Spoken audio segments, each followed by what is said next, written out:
Hello there YouTube and welcome to my latest Fallout 4 build, the Realism Ranger. This build is a fair bit different from most, as it comes from a challenge run I did called Fallout 4 Realism Mode. This was a permadeath playthrough of survival mode, with no HUD, no settlements and no VATs, so it required a very specific build.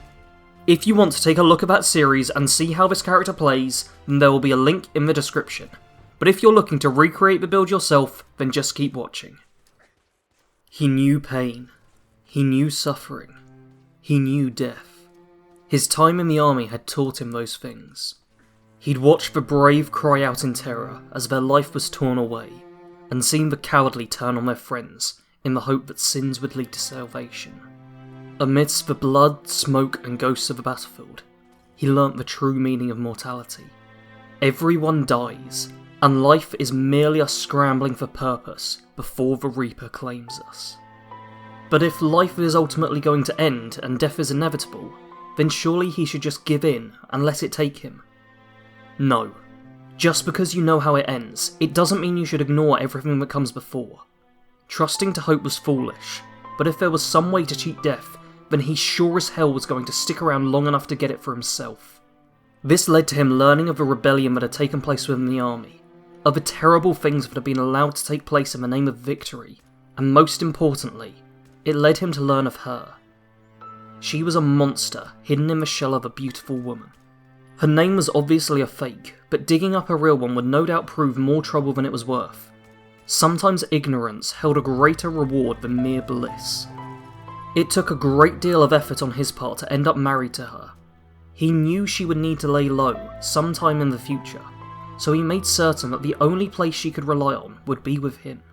A small victory for certain, as he wasn't dumb enough to think he was the one in charge. Sure, he was smart, but next to her, not a chance. She knew everything that went on, but as long as he wasn't a threat and didn't ask too many questions, he was safe. At least, that's what he hoped. Things hit a bump when the bombs started falling. She had a plan, of course, but it didn't turn out the way she expected. There was a nearby vault, and she had found out that it would put the inhabitants into cryosleep. They'd be able to wake up after a nuclear apocalypse without facing any of the horrors it presented. When he woke up, everyone was dead, including the person who he had pinned his chances on. He cursed himself for not just going it alone. Looking ahead at the steel door, he took a moment to gather himself. No matter what was out there, he would have to be ready for it. The Realism Ranger has Strength 2, Perception 1, Endurance 10, Charisma 3, Intelligence 5, Agility 7 and a Luck of 1. A low strength isn't great for carry weight, but I felt the special points were far better spent elsewhere. Ideally you'll get the Strength bobblehead at some point, which will give you the option of Armourer if you need it. Perception is a dump stat sitting at 1. With no VATs, Perception is absolutely useless, and the only perk we want we will get access to thanks to the early bobblehead. Endurance is our highest stat, being maxed out at 10.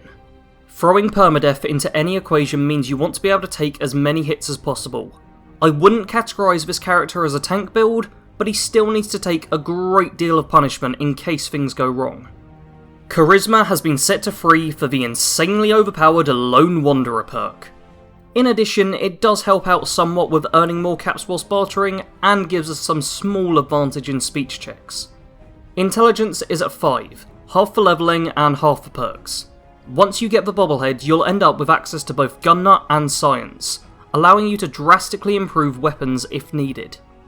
Agility is the second highest stat at 7, and is of critical importance.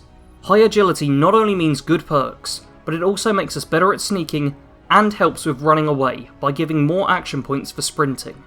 Finally, Luck is another dump stat. Sure, being lucky would be nice, but the perks in the luck tree don't help us that much. Instead, we'll have to rely on our own skill to stay alive in the Commonwealth. The essential perks for the build are Rifleman, Lone Wanderer, Sneak, and Ninja. Rifles will be our main damage source, and we want them to be able to take down enemies as quickly as possible. The more damage they dish out, the less returning fire we'll be dealing with. Lone Wanderer is stupidly overpowered and just balls to the walls crazy. Seriously, I've thrown this in just about every survival mode build I've made, as it's just so damn powerful. Just get this perk, alright? Sneak and Ninja work in tandem to help with taking down any enemies before we get detected.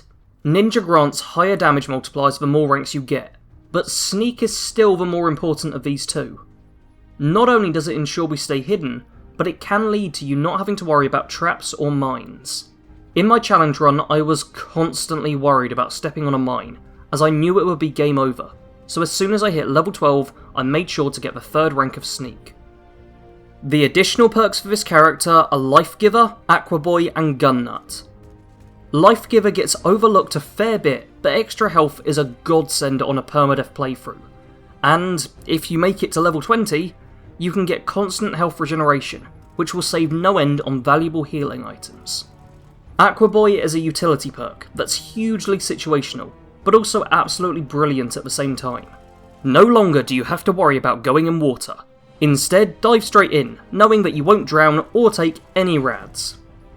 Finally, we come to Gun Nut, and this is almost essential, but it does depend a lot on what drops you happen to get.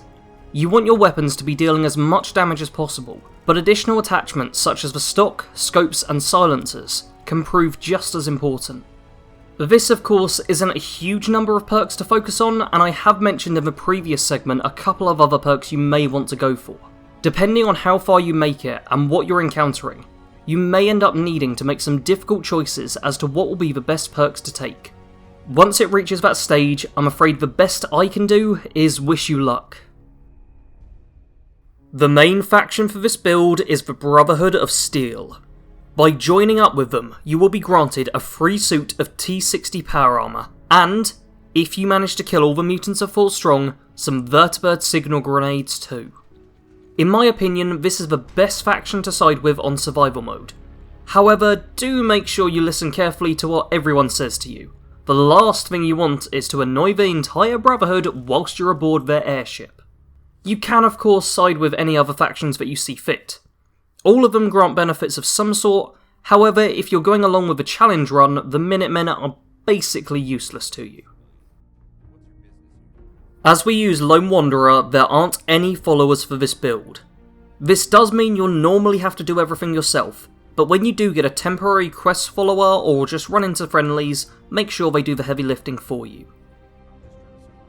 The main weapon of this build is a combat rifle. Strong, reliable, and versatile. This is the perfect weapon for any Wastelander looking to take on any number of challenges. In addition, you'll want a sniper rifle, to take down threats at a distance. The further you are from the action, the longer you'll stay alive, so try to use this gun as often as you can. An automatic pipe rifle can be great early on for close quarters encounters. It may not look that brilliant on first inspection, but being able to spray down enemies with a hail of cheap ammo is handy as hell. I think I relied on this weapon just as much as my combat rifle at the start of the game. As a final pointer, make sure you use explosives only when needed, as you don't want to risk blowing yourself up. There are some safer options though, such as caltrops, which can be a good defensive countermeasure if you ever find yourself holding a point. Armour for this build is very loose, as you'll simply want the best of what you can find. I had DC guard armour, green shirt and combat boots, leather legs, patrolman sunglasses and a press cap. This is by no means the definitive look of the build however, as it really is based entirely off of what you come across. Sadly, I didn't find too much of use, and had terrible luck with legendary drops, but hopefully you will all do better. I didn't end up using power armor much when I played, however it is something I recommend once you start taking on higher level areas, and on certain quests. If stealth isn't a viable option, then you bet your ass you'll want to be encased in as much bulletproof plating as you can find. When you play this build, you want to be very cautious. I was on full alert almost every second I was playing, as dropping your guard means you end up dead. I learnt the hard way that relaxing and thinking everything is fine results in a game over. When possible, take enemies out from range with your sniper rifle, but when they get too close for that, switch to the combat rifle and land accurate shots on them. You don't want to panic with this weapon, as taking a split second to ensure the shot is true will pay off in the end.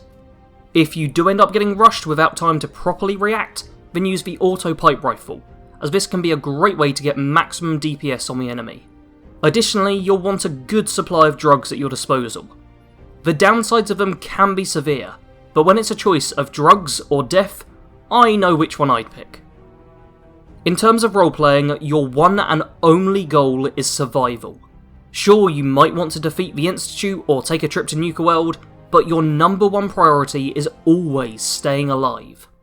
If something puts you in unnecessary danger, then avoid it, and make sure you're constantly prepared for anything. And that was the build. I hope you enjoyed it. If you do want to see me attempt the stupidly difficult challenge run, then there will be a link below and on screen shortly. In addition, I am currently working on making Realism mode a sort of staple on this channel, as I have a bunch of games I would like to try out on the rule set, including previous Fallout titles, Far Cry, and even Skyrim. If you'd like to see that, then subscribe to the channel, as they'll all hopefully be coming in the future.